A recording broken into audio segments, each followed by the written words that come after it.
Hello and welcome to Junior, a Senior, and I. I'm super happy to have Melissa and Stan with me today to discuss what is a good team. So, please, Melissa, could you introduce yourself in 3 sentences or less? Hi, I'm Melissa Dominguez. I have been an engineering leader for about 10 years. I've led teams from, I don't know, like 3 to 250, in roles from, tech lead up to CTO at companies of various sizes too. So, yeah, I'm happy to be here. Cool, thank you. And what about you, Stan? Yeah, so my name is actually Stanislas, but only my mother called me Stanislas. So let's refer me as Stan. It's short enough.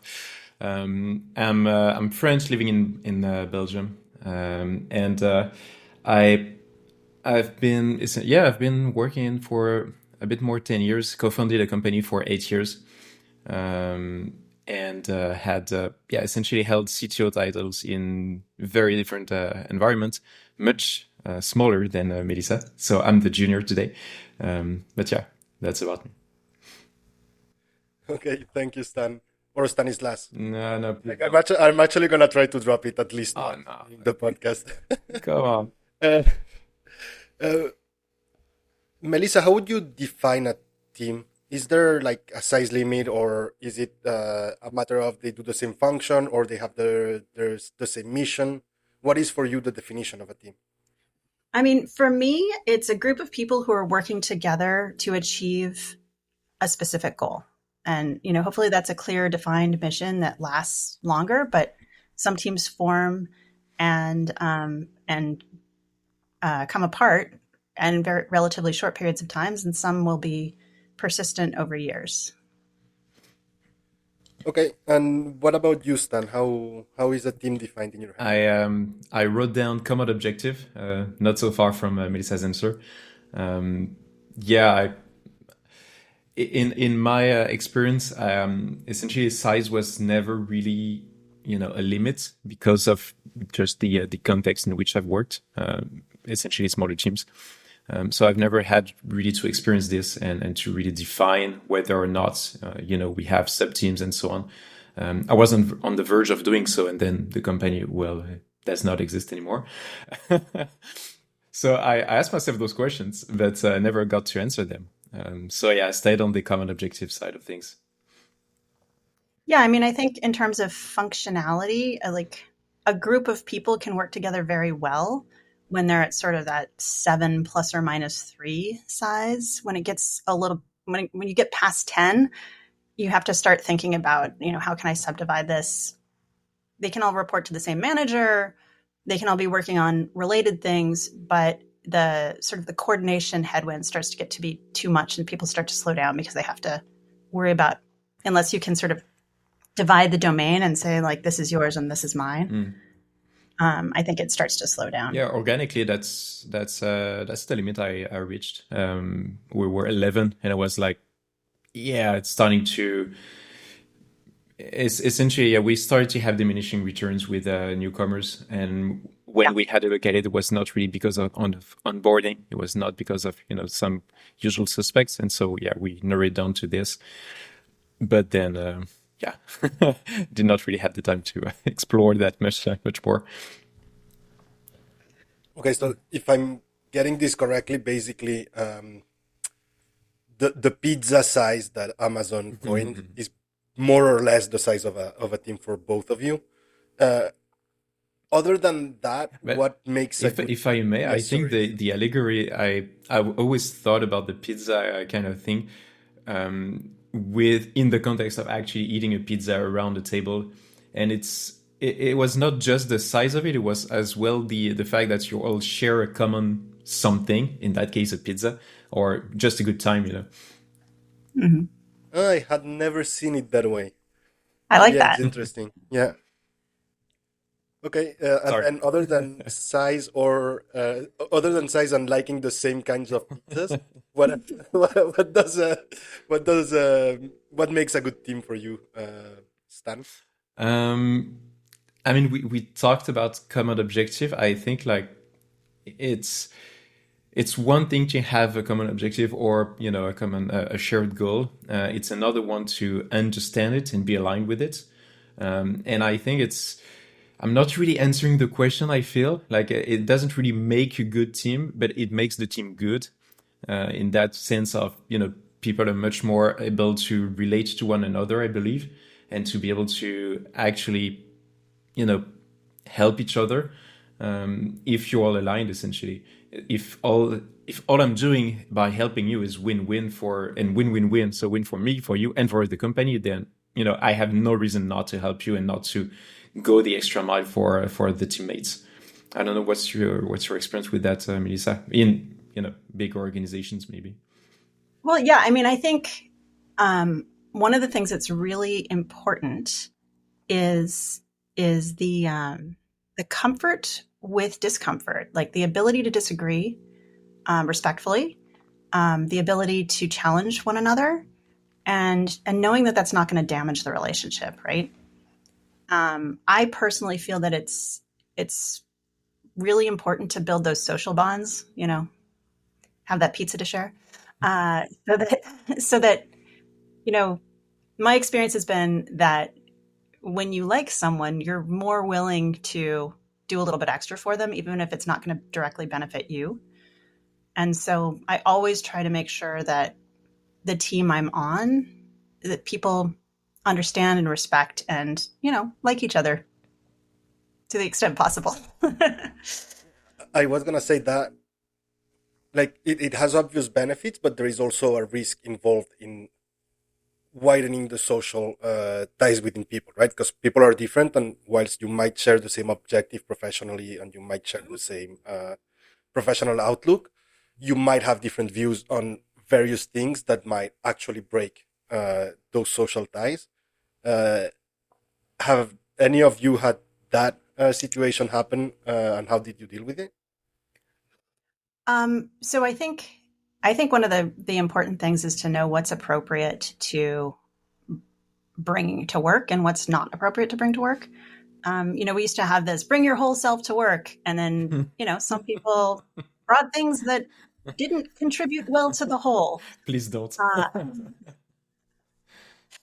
And so we kind of migrated to bring your best self to work and like, hey, political, there's a reason that, in the old days, they said, don't talk about politics or religion at the dinner table. Like, this is kind of the same environment. If there's things that are going to be controversial, why? You don't need to take that to work, right? I don't have an answer for that, Pablo. I have a follow-up question for Melissa. Sorry, because essentially I've always like gotten along super well with my teammates. I mean, yesterday night I had a dinner party with Pablo, and we're not working together anymore. But you didn't even invite me just because of There were no planes that would have. But essentially, like, I've always thought like that it was a bit egoistical. That essentially everybody wants to have a good time, and I think it has a tremendous value on productivity and whatnot. The bonus of that is, well, we're gonna have a good time as well, which is like something I kind of enjoy as well. But that being said, I've always thought about, well, am I not being open enough? Am I essentially breaking a diversity approach, or I don't know how to phrase that, but essentially we ended up with people like us. Yeah, and like bias is a real thing. Yeah, right? that's the thing. And even though at Dropbox we had a team which was from all over Europe, so from the outside diversity check and everything, but actually when you're on the inside, everybody is more or less the same, kind of geeky, kind of nerdy on some aspects, even if for some of them it's like knives, and for some others it's video games. Still kind of the same personality. You see what I mean? Yeah, and like I think it's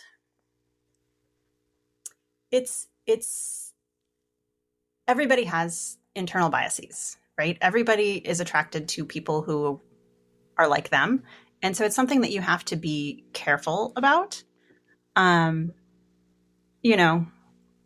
you don't want to hire only cool people and miss out on a fantastic engineer just because they're, not cool. And you don't want to hire only super geeky introverts and miss out on a fantastic engineer just because they're an extrovert. So, I mean, I think, if we're talking about hiring, I think it's really helpful to have a rubric of what you're looking for, and to, stick to that rubric when you're interviewing, when you're evaluating, and then going back and reading everything you wrote down and seeing like, did I say something like seems really young, or didn't make eye contact, or whatever it is that might be irrelevant, really. Because I mean, I think we are, we build better products. We have a richer experience when we have diverse teams that come from that have different perspectives, right? If everyone agrees, you're not going to come up with new ideas. You presented me a really good segue with that really interesting answer that I'm going to take for something I wanted to touch on later, but I'm going to touch on now. During my time at university, I was presented with the theory of the 9 roles of Belbin. I don't know the first name of that person, which basically states that for a team to function, it needs to have 9 roles. I'm not going to name them all, but one is the plant, one is the explorer, one is the organizer, stuff like that. Are those types of theories things that you keep in mind whilst trying to build your teams, or whilst trying to assign roles to everyone, or even whilst trying to take your own role in the teams? Or is it something that's, cool theory, but not really practical? Do you want to go first, Dad? Well, it's going to be a short answer. It's not something I've really taken into consideration, to be honest, for various reasons. First one being, well, especially in my past 2 experiences with a team of 5, 6. Yeah, I mean, you don't even have nine people. So I'm just saying, like, I'm usually looking for people who are essentially eager to go a bit beyond the job desk. Not in terms of working hours on of such, but just in terms of responsibilities, or who are essentially looking outwards and not just like inwards. Okay, my role is to code. I'm just gonna code, because it's always easier in smaller teams, I've found. That being said, it plays kind of against of having well-defined and security in the in my day-to-day, because I don't really know what I have to do. So am I performing or not? It's a bit of a blurry situation. But if the emotional safety is there, I found that it was kind of okay. Kind of circling around. Yeah. I mean, I had never seen those 9 roles before you had mentioned it. So I looked at it, and some of it resonated with me and some did not. I mean, I don't think this is something that I hire for necessarily. I think that people move through some of these roles as they grow in their career. Like a new grad, very junior engineer is likely to just do what they're told and execute, but they might have a lot of questions, and they might not do the best job, and they might need a lot of more supervision. And you can, if you look at those 9 roles, one of them might correspond better to a tech lead.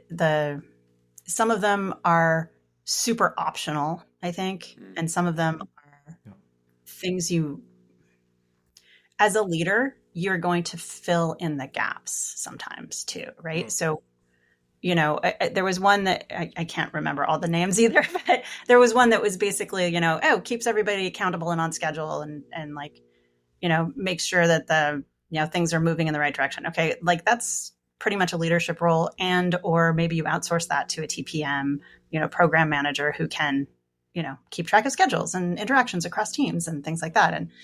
And the guru role, that's something that doesn't have to exist. The specialist, I think it was called, but that's something that you will find in some places where there's, someone who is, a keeper of arcane knowledge who you go to for really obscure things.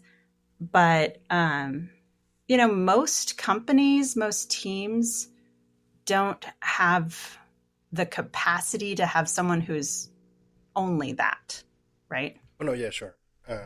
And part of the roles, I think, is that a person can fulfill multiple roles at the same time. Yeah. Okay. But yeah, I think for me, the most important thing is that you have somebody who knows how it all fits together, who knows what the incoming and outgoing dependencies are, and knows who to call. If X goes wrong, I call this person. When I first became a tech lead, and it can be kind of overwhelming when you've gone from being an individual contributor and now you're responsible for more than one person's work, and you're like, oh my God, I don't know everything at the level of detail that I knew my own stuff. And someone told me, like, hey, your job isn't to know everything. Your job is to be a redirect of one, to know the person who knows the thing. So, yeah. I see that you place a lot of emphasis on the leader's role, I'm guessing because of previous experience as well. Is that an essential role for a team? Like, can a team function without a leader? Or is someone leading that team like the clé de voûte, they say in French? I don't know the term in English, but the keystone. Yeah, keystone, yeah. I think it depends on size and duration of mission, right? So if there's 2 people, yeah, you don't have to have one boss. If you have 10 people all working on, if there's nobody who's coordinating, it's just chaos. So, and the other thing is, like, it's fine to sort of rule by committee and democracy and everything, but you need somebody who's going to be the tiebreaker. So, I spent some time in venture capital, and I remember one company that we talked to, and they were like, okay, well, who's the decision maker? And like, oh, we have these 3 leads, and we together are the decision maker. And it's like, okay, but what if you disagree? That's never happened. I'm like, well, I was gonna. So, yeah, I think it's important to, and it doesn't have to be one person who's in charge of everything, but, hey, if this is in my domain, then I'm the expert, then I'm the decision maker. If this is in your domain where you're the expert, then you're the decision maker. But you need somebody who's accountable, who's going to make that final decision. My experience was very, you said the word accountable, and that was exactly what I grew into, essentially. I was a big fan of, let's build an horizontal structure and then have a flat hierarchy, or, introduce all the buzzwords you want. But essentially, I thought it was the way to go, because of, as you've said, you're not supposed to be the expert on everything. And essentially, my way of joining those two dots was, well, if I'm not the expert, then I should not take the decision, essentially have the final say on it. And I was very early in Drawbotics, so we were like 5 or 6 in the engineering team, and at some point, I essentially built enough of a relationship with one of the engineers, and at some point you say, Sam, you gotta be a boss sometime, because essentially we need to have someone to rely on, and sometimes you gotta just be accountable for the team because we don't want to, for various reasons. This person is still like one of my best friends, a super, super insightful person. But essentially, yeah, and he really opened my eyes. And from that day forward, I was always keen on, if you're not comfortable with taking this decision or being accountable for its results, I'll take it with you, and you gotta explain it to me. But I'm gonna essentially take responsibility for the outcomes, and you have my word that I'm not gonna say, yeah, you should not have done that. If I agree, and we sign a blood contract. But yeah, and the accountability thing was really actually expected from my team at that point, and I did not see it coming. So yeah, since then I've very much aware of that, and try to focus on it when it comes. I see, and I feel it comes back to a concept we touched also at the beginning of safety in the team. Like Yes. that accountability you're taking is basically saying, okay, you're safe to make decisions. Yeah. I'm taking the hit if it comes. Right? Yeah, exactly. Yeah. I mean, I think psychological safety is so important. I mean, we're all trying to hire smart people. Hopefully you're hiring people who are smarter than you, right? And you don't get the most out of them by saying, shut up and do what you're told, right? You want them to be generating ideas as well. You want them to challenge you when you're wrong. I don't know about you, but I've been wrong before. Never. Never happened, never will. This one time I thought I'd made a mistake, but actually I hadn't. No, but you want people who are willing to stand up to you and say, like, no, I don't think you have the whole picture, or no, I don't think you've considered this aspect, or whatever. And that's how you build the best stuff. No, for sure. And at first, so still like looking back at my early years, it was a bit of, how am I legitimate if, I'm not calling the shots or something like this. And so it was a bit of struggle to reconcile the two. And I think I went too far into the, well, I am obviously not I'm never going to be the ceiling for the for the level of engineers. Otherwise, we're not going to succeed. But yeah, on the other side of things, I think it's like as most things, it's a range. It's not binary. But Okay, and I'm gonna switch topics a little bit and go back to more of a team focus instead of what the role of a leader should be in the team. Um, how do you approach that culture in a team, being a team member or a team lead? Is it something that you take active part in? Is it something that you try to mold yourself into usually? Is it something that you try to shape? How does it go?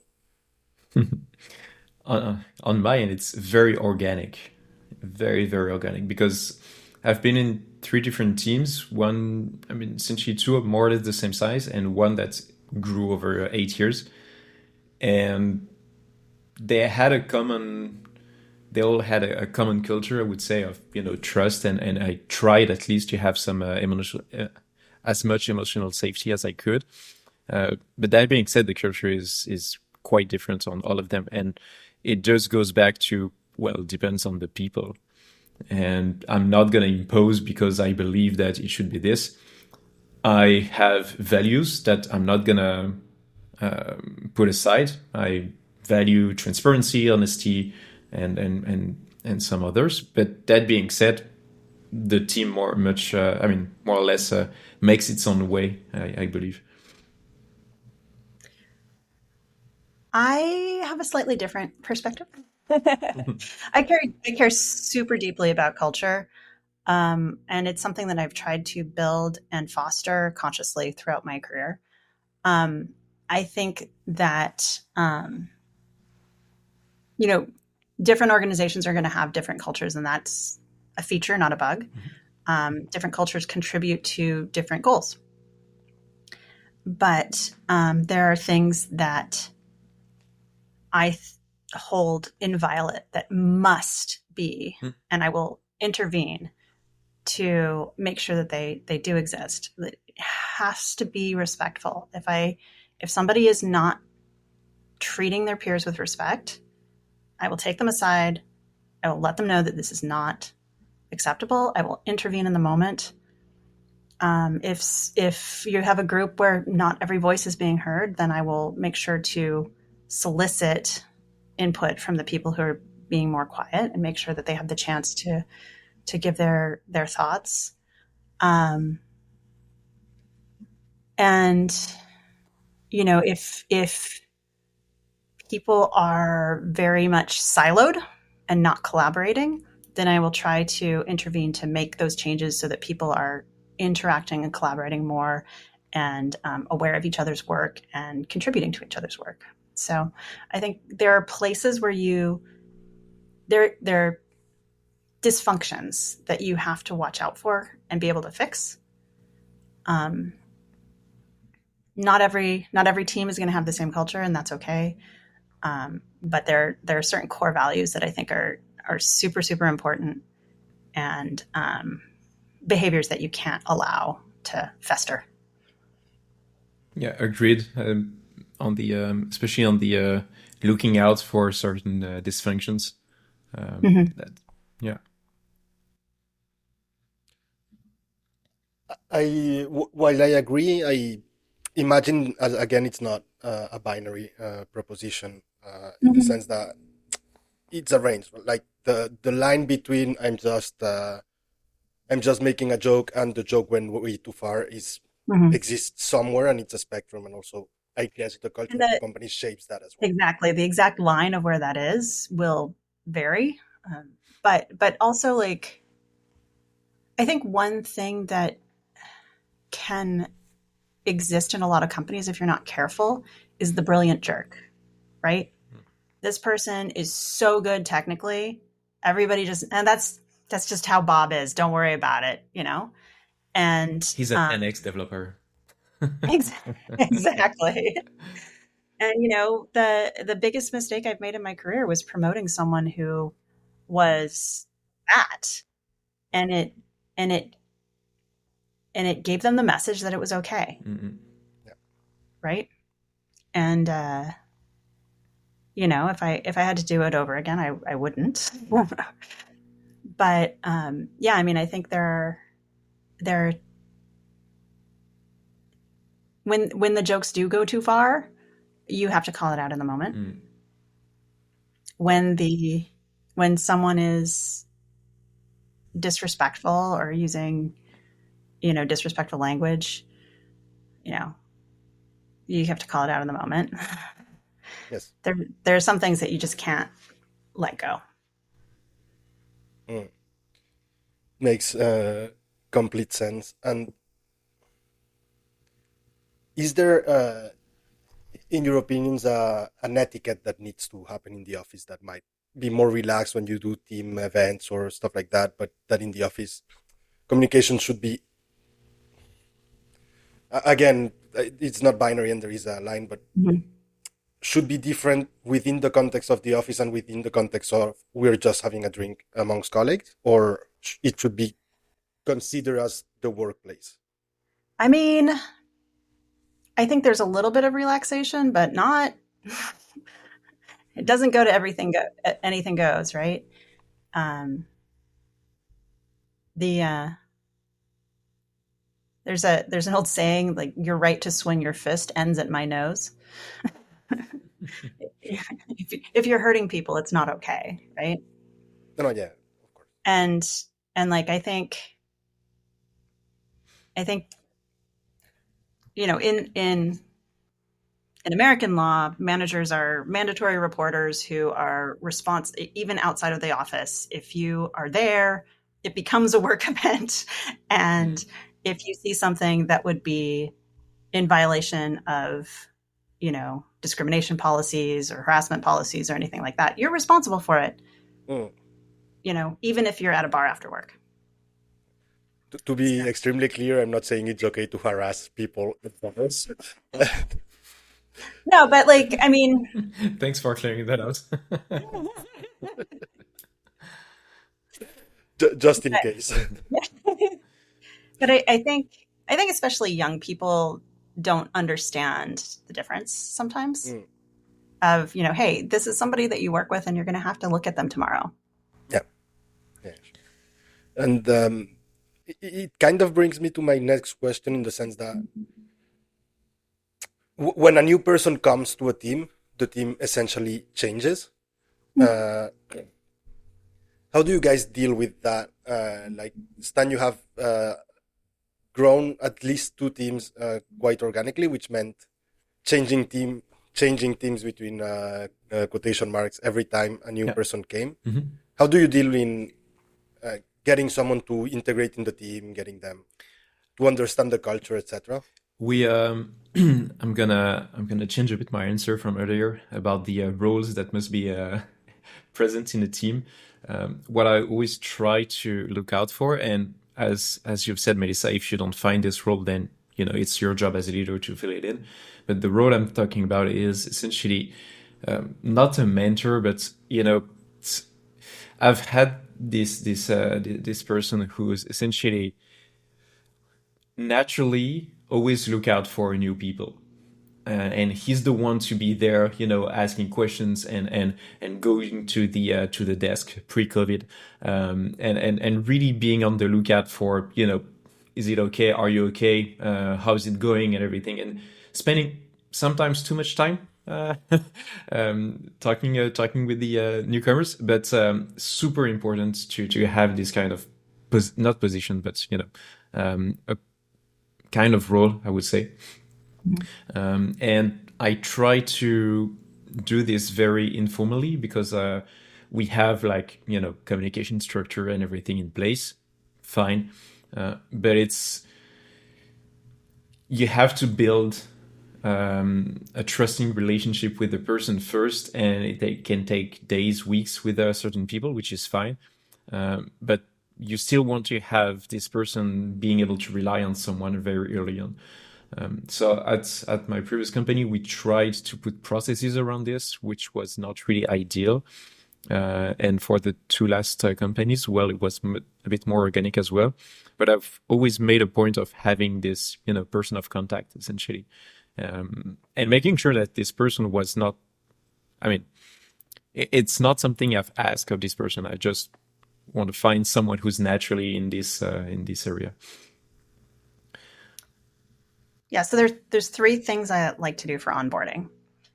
Number one, you have sort of an onboarding doc that's a living document that whoever's newest is responsible for keeping up to date, right? So you go through it. As you're going through it, you fix everything that's wrong. And with that, you have someone within the team who is they're sort of responsible for onboarding that person. So sort of their onboarding mentor who baptizes them into the the rituals, the code base, whatever coding style standards you have, or where the spiders are in the code base. Ideally, I have a separate person. This is a luxury at a bigger company. We have a separate person on a different team who is their social onboarding buddy. This is the person you can ask dumb questions and they won't affect your working relationships. I like the term social. That's the kind of role I was describing, I think. It's a super nice formulation. Thanks for that. Yeah. So it's someone who, can, they can help you with, how do I request a vacation today? Or where do we eat at lunch?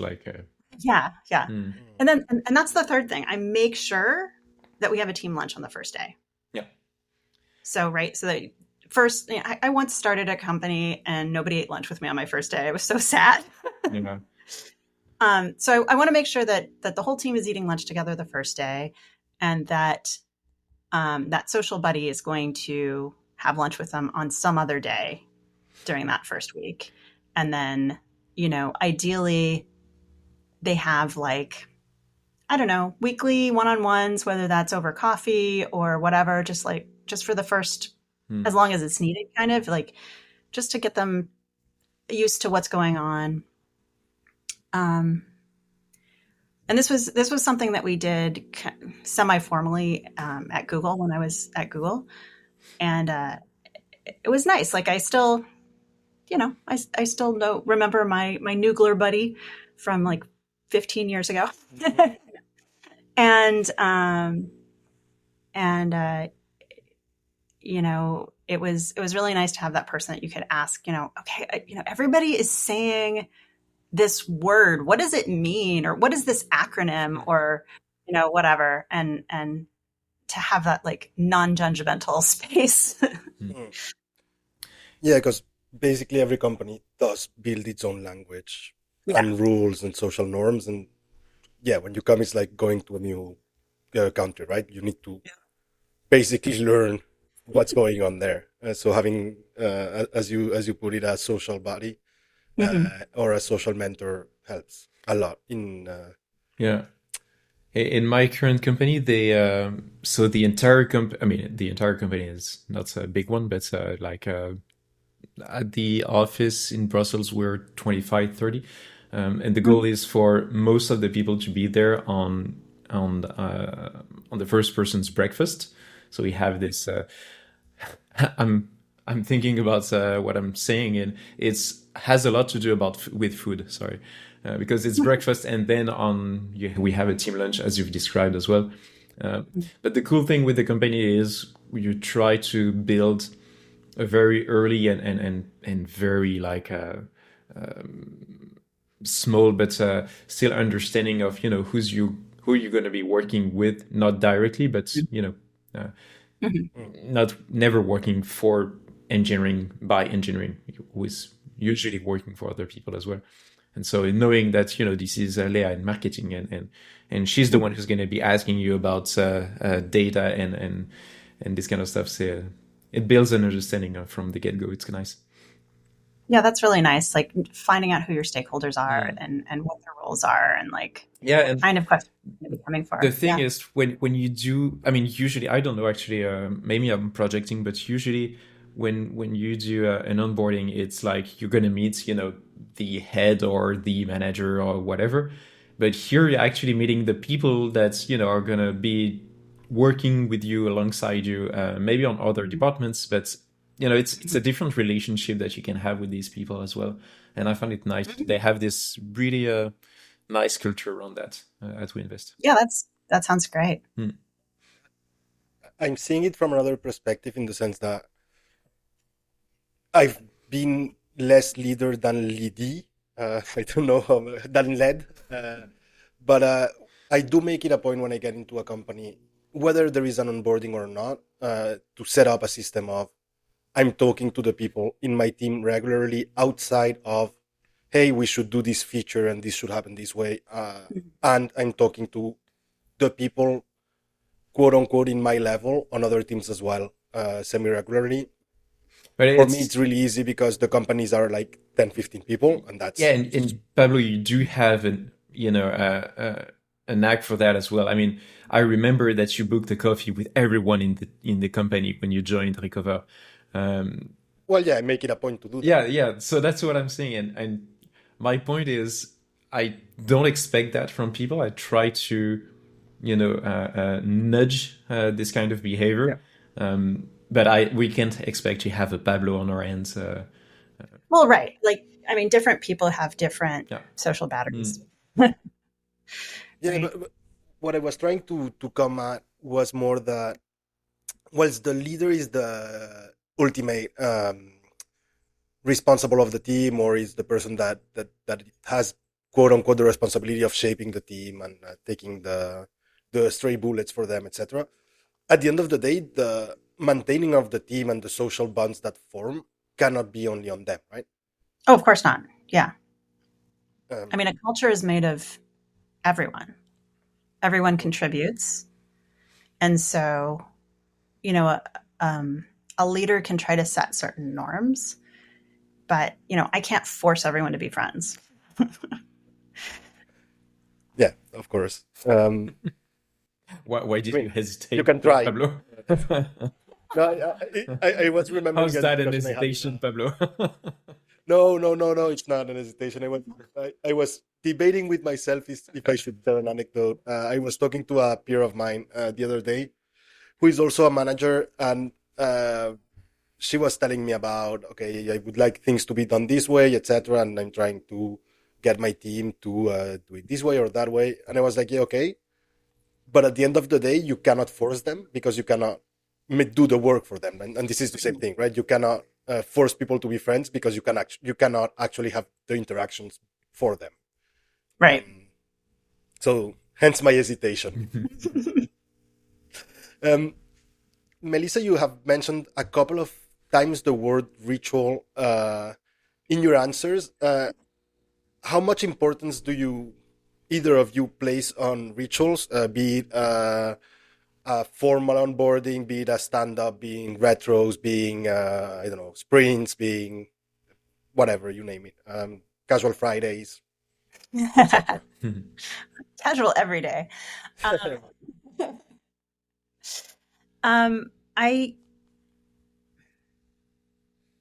I'm not a strict prescriptivist in anything. I think it follows the needs of the specific team. Mhm. So I think onboarding is one that is valuable to have some structure around, because like it's too easy to forget something. Mhm. I've had teams where we did daily stand-ups. Mhm. I've had teams where we didn't. I've had teams where we had every sprint had, planning poker and retros and demos and, just like full agile with, Post-its and everything. Right. I think that's a little bit overkill. We are going to disagree on the definition of agile, I think, but that's another topic for another podcast. But I mean, I think it's important to use the tools that are relevant and useful to the team that you're in the situation that you're in at a time. So, yeah. So like, my current team, when I joined, wasn't doing any kind of sprints. It was quarterly planning, and then we'd, check in on progress weekly, but that's too long of a time period to really be able to, without having internal milestones, you don't know if you're making adequate progress, right? Mhm. So we started doing sprint plannings and saying that, like, okay, let's try to carve off what we're going to do in a week. And we recently decided, yeah, that's too short of a time. Let's make it 2 weeks so that we have, because we're not finishing anything in a week. Everything's like start this or whatever. So let's turn it into 2-week sprints, and then we'll see how that goes. So I think it's important to be adaptable. I see. And you, Stan, what importance do you place on rituals? I mean, personally, love them. I try to have them in my life. But on the other end,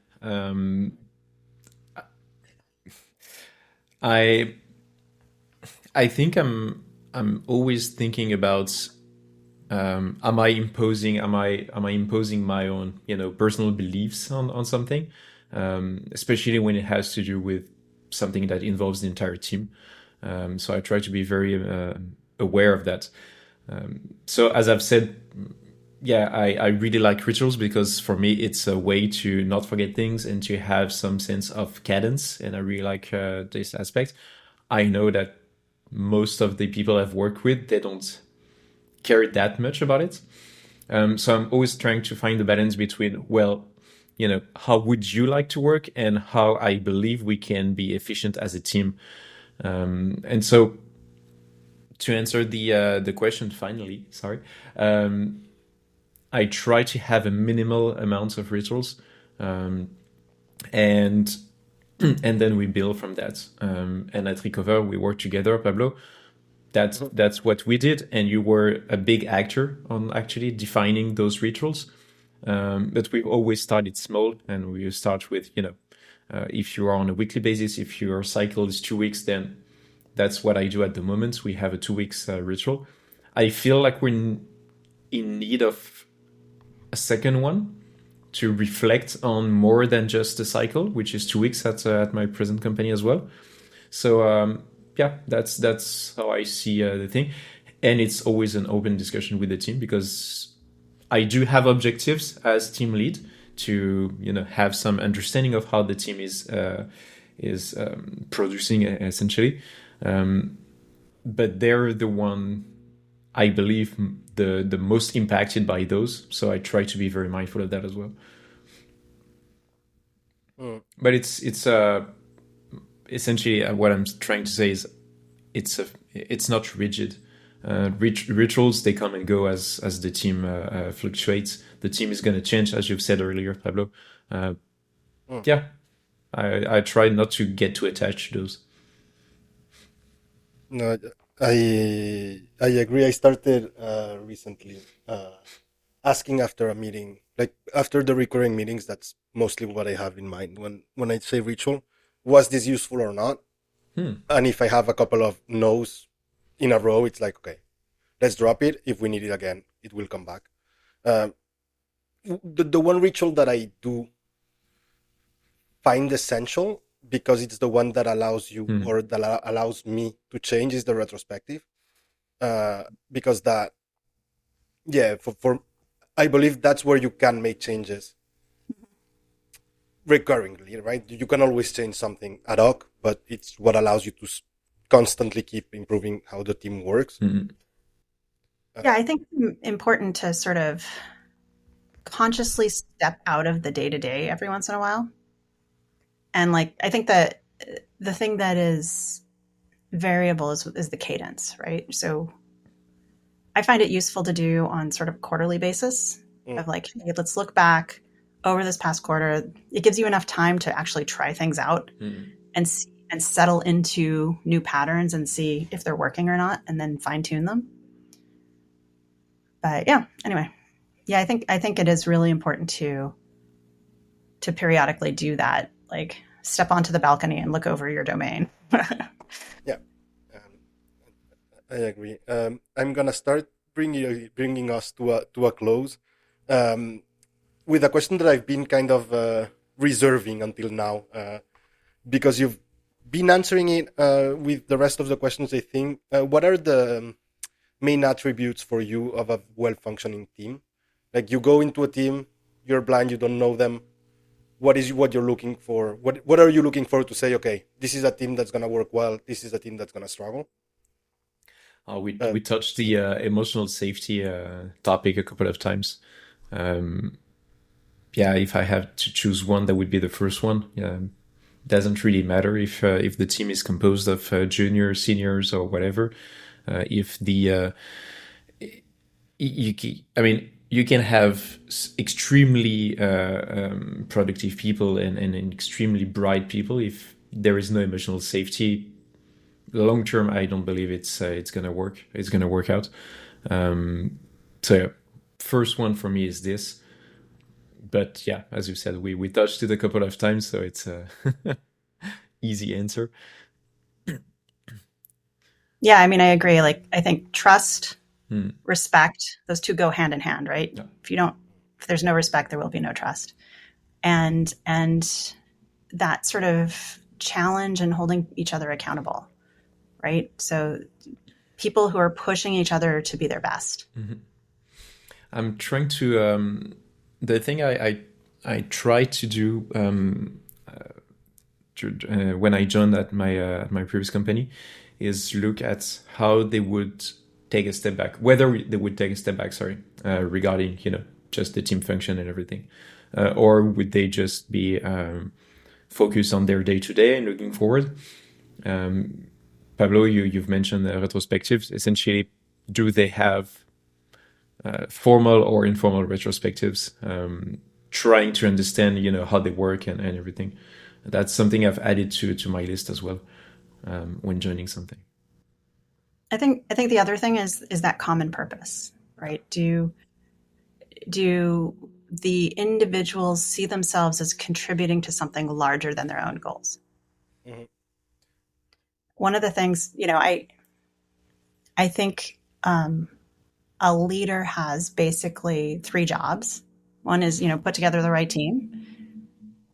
Number 2 is point them in the right direction. Make sure they understand what we're trying to achieve. And number 3 is to just put in place the processes that allow them to succeed. Sure. So That's okay. That's pretty good. Huh? Very, very nicely put. I was like reflecting on this event and this podcast and was like, it's insane. I mean, a podcast. I mean, I'm I'm listening to a podcast and hearing a lot of super interesting talks, and I can participate as well. That's great. That's a great format. it's like, finally, I can yell back at the podcast and they listen.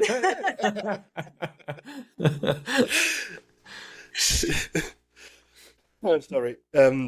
Indeed. I'm gonna ask a question that fits less well with this topic, but that I've been starting to ask in all podcasts. What would you say to a person that is either starting to lead a team or joining a team in order to make them more successful? Someone that would be junior than you. Nobody has all the answers. There are no grown-ups in the next room who know everything. I so want to say that to my past self at 22, 23, right out of college. Like at 23, I was really eager to learn the truth about what it means to actually work and to be a professional adult. And then 10 plus years later, like, yeah, still waiting, guys. Where are you? The classic feeling of being a child playing at being an adult, right? Yeah, Absolutely. that's really it.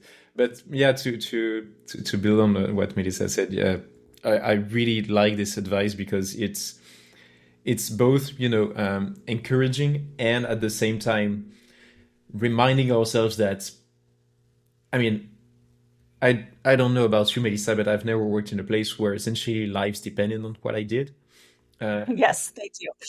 Yeah, that's the thing. Like, I know I used to say that at a point because something was not going well for a feature or whatever, and I was like, hey man, No one's gonna die. what's gonna die? Like, am I happy with the result? No. Should you be happy? No. That being said, let's not put too much pressure on us because no one's gonna die.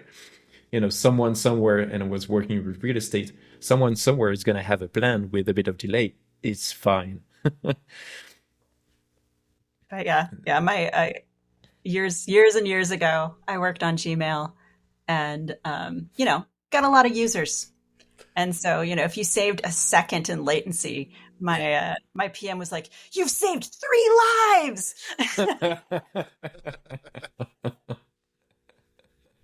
But I think that's maybe a little bit of an exaggeration. And with that casual name drop and really nice story, I think it's time to bring the podcast to a close. Thank you very much to both of you for having been here. It was a blast, and I learned a lot. As Stan said, it's super cool to be able to learn and be a participant of it at the same time. So thank you guys both very much. Thank you. Yeah. Thank you. It's a lot of fun. Thanks for the invitation, and thanks, Melissa, for the insights. Oh, and thanks for your perspective. You've had so much more startup experience than I have, and I appreciate it.